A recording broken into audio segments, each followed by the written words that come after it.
University మంచి భవిష్యత్తు కోసం తెలుగు విద్యార్థులు ఇష్టపడే యూనివర్సిటీ. కాల్ 9059052378 9059052379.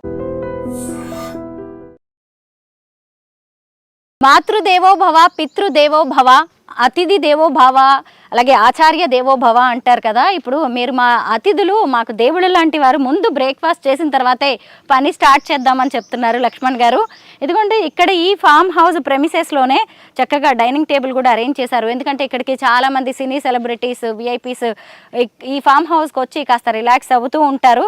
వారందరికీ కూడా ఇలాగ బ్రేక్ఫాస్ట్, లంచ్, డిన్నర్ లాంటివి ఏర్పాటు చేస్తారు. సో మా కోసం కూడా ఇక్కడ ఒక ఫ్యామిలీ ఉన్నారనమాట. రామ్ లక్ష్మణ్ గారు, మాకు చక్రయ్య వాళ్ళు చక్కగా వండి పెడతారు తల్లి. ఓకే, మైనారా అమ్మ ఒడిచి బంగారానికి ఇడ్లీ, చక్కగా పునుగు. మీరు తిన్నారా? మేము తిన్నాం తల్లి. మీరు వచ్చేటప్పుడు మేము పొద్దున్నే రాగి జావ తాగాము. రాగి జావ తాగాము. ఇడ్లీ, పూరి ఇవన్నీ మేము తిన్నాం పెద్దగా. బ్రేక్ఫాస్ట్.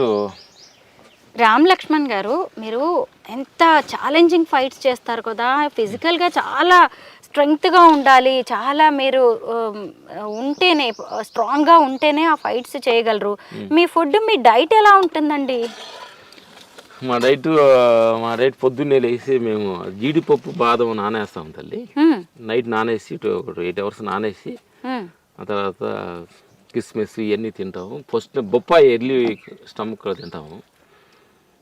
ఇది బ్రేక్ఫాస్ట్ మాది. ఈ ఎండాకాలం మటుకి ఈ మార్చి, ఏప్రిల్, మేలో మటుకి మార్నింగ్ కొంచెం రాగి జావ, అన్నం నైట్లో కినో రైస్, ఇట్లా సిరిధాన్యాలు అంటారు కదా, నానబెట్టి ఉల్లిపాయ వేసుకొచ్చి తింటాం లైట్గా. లేదంటే ఇది మా బ్రేక్ఫాస్ట్. డిన్నర్ ఎలా ఉంటుంది? డిన్నర్ ఎక్కువగా ఆకుకూరలు, పీసు పదార్థం అనేవి ఎక్కువగా ఉంటాయి. 70%. ఓన్లీ వైట్ రైస్ తినము, ఓన్లీ కినో రైస్ ఇలాంటివి కాదు, సిరిధాన్యాలు చిన్న కప్పు, అంత కప్పు ఉంటుంది, అంత కప్పు తింటాం. మీకు ఎవరైనా డైటీషియన్ కానీ న్యూట్రిషనిస్ట్లో ఎవరైనా ఉంటారా? మేమే డైటీషియన్, మేము న్యూట్రిషన్. అంటే ఇప్పుడు అసలే అందరూ సినిమా వాళ్ళు అంటే చాలు, వాళ్ళకంటూ ఒక స్పెషల్ మెనూ ఉంటుంది. మాకు అంత సెషన్స్ ఏం సపరేట్గా ఏం లేదు, మేమే సెషన్లు. అంటే మేము మంత్రం అయితే రాజుగారి దగ్గర ఎక్కువగా ఈ ఆహార నియమాలు పాటించి అక్కడ ఉన్నాం. ఒక 15 days అక్కడ ఉండి, ఒక 10 days టోటల్ ఫాస్టింగ్ ఏం తినకుండా ఒక 10 days ఉండి, ఓన్లీ తేనె నిమ్మరసంతో ఒక 10 days గడిపాము. ఒక 8 kgs తగ్గాము. పొద్దున్నే 1 లీటర్ నీళ్లు తాగి ఇలా అన్ని ఆహార నియమాలన్నీ కరెక్ట్గా పాటిస్తూ ఉంటుంది.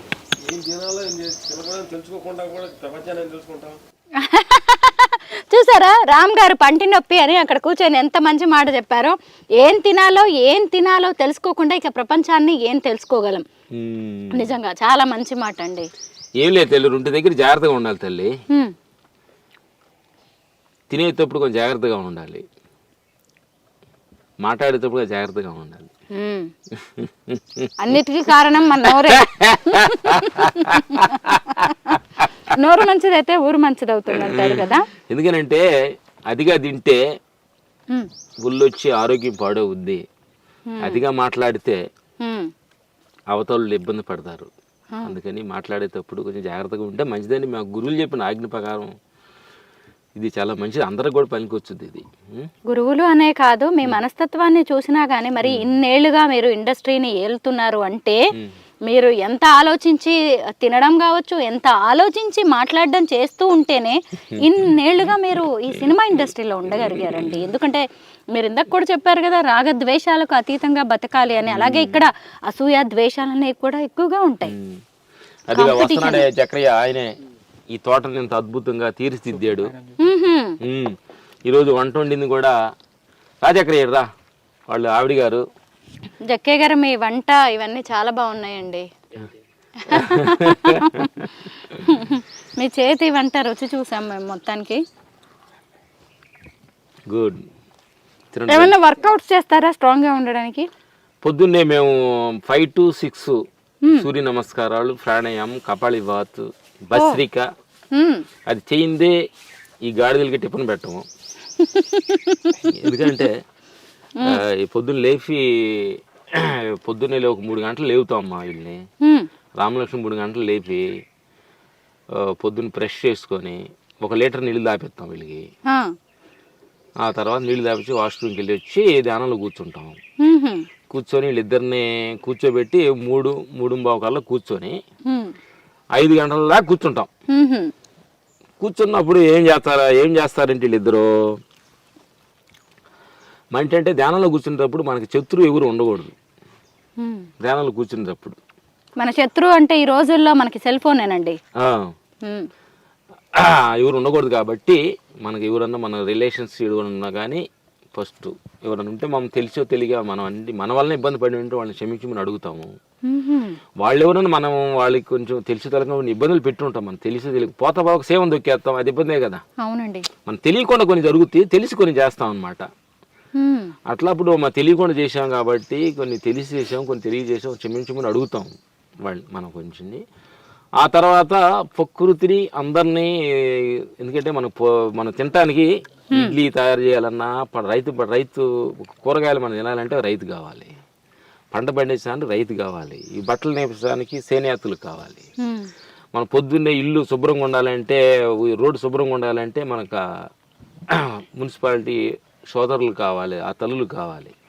పొద్దున్న లేచిన కాడ నుంచి పొనుకునేదాకా ఎంతమంది సహాయంతో దేహం నడుస్తుంది, మ్మ్. వాళ్ళకి ట్యాంక్స్ చెబుతాం. ఆ తర్వాత రెండో ట్యాంక్స్ ఏంటంటే పంచభూతాల ఆధారంగానే ఈ దేహం పుట్టింది. మ్మ్. నీరు, గాలి, అగ్ని, ఆకాశం, వీటితోటి ఇది గాలి తయారైంది, మ్మ్. ఈ బాడీలు తయారైనాయి. ఓకే. అందుకని వాటికి ట్యాంక్స్ చెబుతాం తల్లి. మ్మ్. థ్యాంక్స్ అమ్మా, నిన్ను పొద్దున్న లేచిన కాడ నుంచి నిన్ను మ్మ్. వాడుకుంటున్నాము, భూమి నడుస్తున్నాము, ట్యాంక్స్, నీళ్లు తాగబోతున్నావు, ట్యాంక్స్, గాలి బిల్లు పడుతున్నావు, ట్యాంక్స్. మ్మ్. అందరికి ట్యాంక్స్ చెప్తూ జీవిస్తాము. మ్మ్. ఆ తర్వాత మన జన్మని తల్లిదండ్రులు, మ్మ్. మమ్మల్ని బ్రదర్స్, వీళ్ళందరికీ ట్యాంక్స్ చెప్పి ధ్యానంలో కూర్చుంటాం. మ్మ్. ధ్యానంలో కూర్చోబెడతాం వీళ్ళిద్దరిని. ఎందుకు ట్యాంక్స్ చెప్పిన తర్వాత మ్మ్హ్మ్.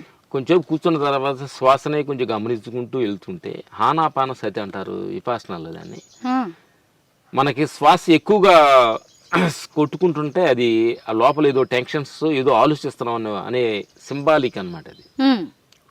అందుకని దానికి శ్వాసన కానీ మనం గమనిస్తూ ఉంటే చూడంగా సున్నితంగా అయిపోద్ది. లోపలికి వెళ్తున్న శ్వాస, బయటకు వస్తున్న శ్వాస తెలియకూడదు. మ్మ్హ్మ్. అదే అంటారు, అది సూక్ష్మంగా అయిపోవడం అనమాట. అప్పుడు సూక్ష్మ శ్వాస కానీ న్యూట్రల్లోకి వచ్చిందంటే మ్మ్. అప్పుడు ఆలోచనల స్థితి తగ్గినట్టు, అప్పుడు ప్రశాంతంగా, అప్పుడు విశ్వానికి మనం కనెక్ట్ అవుతాం అనమాట. అంటే భూమిని, గాలిని, మన అందరిని సృష్టించిన ఒక శక్తి ఉంటుంది. మ్మ్. ఉంది, దానికి రూపాలు లేవు. రూపాలు మనం వచ్చిన తర్వాత అని కొన్ని దేవుళ్ళ రూపాలు మనం సృష్టించుకున్నాం. కానీ మనం సృష్టించినప్పుడే ఉంది కదా ఒక రూపం, ఒక శక్తి ఉంది కదా. మ్మ్. ఆ శక్తికి మనం కనెక్ట్ అయినప్పుడు ఒక తెలియని అసలు అప్పుడు ఏంటంటే ఆ కనెక్ట్ అయినప్పుడు ఎలా ఉంటుందంటే అది మ్మ్.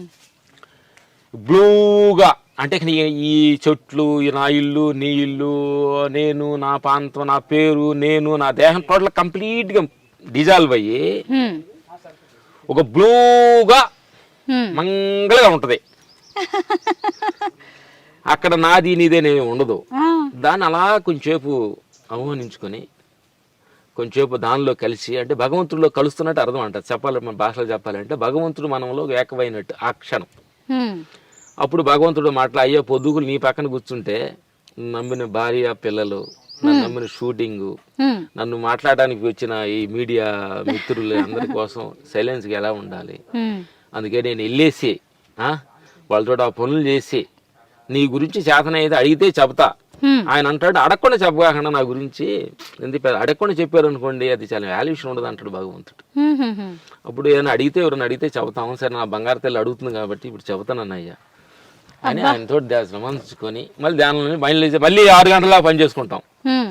మళ్ళీ సాయంకాలం 6 గంటలు అయిన తర్వాత సెల్ ఫోన్ ఆఫ్ చేసేసి స్నానం చేసేసి పొద్దున్నుంచి సాయంకాలం దాకా ఏం చేసాం, మ్మ్. ఎవరితో మాట్లాడాము, ఎవరితో కొట్లాడాము, ఎవరితో తిట్టాము, అందరిని క్షమించయ్యా, పనిలో కోపాడాల్సి వచ్చింది, మ్మ్. అన్నం వండుకునే వారిని ఏదో అరవాల్సి వచ్చింది, ఇట్లా కోపాడాలి కదా పనిలో ఉన్నప్పుడు. వాళ్ళని క్షమించమని అడిగి వాళ్ళు కాళ్ళు నమస్కారం తీసుకున్నట్టు నమస్కారం తీసుకొని మళ్ళీ ధ్యానంలో కూర్చుంటాం. మ్మ్. కాంచేపు అలా కూర్చొని నిద్ర వస్తే అలా పండుకుంటాం. ఇది మా దినచర్య కార్యక్రమం బంగారు తల్లి. నైట్ అతి తక్కువగా ఆహారం తీసుకుంటాము, ఫ్రూట్స్ ఫలాలు తీసుకుంటాం. ఎందుకంటే నైట్ ఎక్కువ తీసుకుంటే బాగుని తేపులు వస్తాయి, నిద్ర వస్తుంది, ఇక ధ్యానంలో కూర్చోలేము. భగవంతుడి దగ్గరికి వెళ్ళాలంటే కొంచెం అలర్ట్గా ఉండాలి కదా.